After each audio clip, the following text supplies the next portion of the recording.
Hello all, welcome to 21 Days Shashiko Embroidery Series. இன்னைக்கு டே 4 நாம பார்க்க போற பேட்டர்ன் கிக்கோ பேட்டர்ன். இந்த பேட்டர்னுக்கு நம்ம 12 சென்டிமீட்டருக்கு வர மாதிரி ஸ்கொயர் ஒன்று ரெடி பண்ணிக்கணும். அதுக்கப்புறம் ஒரு சென்டிமீட்டர் வர மாதிரி அந்த ஸ்கொயரை டிவைட் பண்ணி குட்டி குட்டி ஸ்கொயர்ஸ் மார்க் பண்ணிக்கணும். ஈச் சைடு 1 சென்டிமீட்டர் இருக்கிற மாதிரி. அப்புறம் நான் எப்படி பேட்டர்ன் மார்க் பண்ணிக்கணும் அதே மாதிரி நீங்களும் மார்க் பண்ணிக்கோங்க. இதுக்கு பேசிக் ரன்னிங் ஸ்டிச் தான்.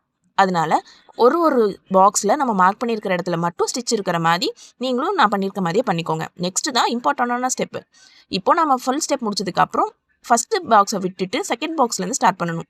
நான் எப்படி நூலை விட்டு எடுக்கிறனோ அதே மாதிரி நீங்களும் பண்ணினீங்கன்னா உங்களுக்கு ஒரு ஷெல் மாதிரி ஷேப்பில் வந்து ஃபார்ம் ஆகும். இந்த கிக்கோ பேட்டர்ன் எக்தோ காலத்தில் ஜப்பானில் உருவானது. இது மேக்ஸிமம் அங்கே இருக்கிற விவசாயிகளாலையும் மீனவர்களாலையும் பயன்படுத்தப்பட்ட பேட்டர்ன். அவங்களோட பழைய துணியை வந்து ஒட்டு போட்டு வலுவாக மாற்றுறதுக்காக. கிட்டோன்ற வார்த்தைக்கான அர்த்தம் ஆமா ஓடு. அதனால தான் இந்த பேட்டர்னுக்கு இந்த பேர் வந்திருக்கு. இதே மாதிரி அடுத்தடுத்த வீடியோவில் நம்ம டிஃப்ரெண்ட் டைப் ஆஃப் பேட்டர்ன்ஸை பார்க்கலாம். பாய், see you next video. மறக்காம என்ன சப்ஸ்கிரைப் பண்ணிக்கோங்க.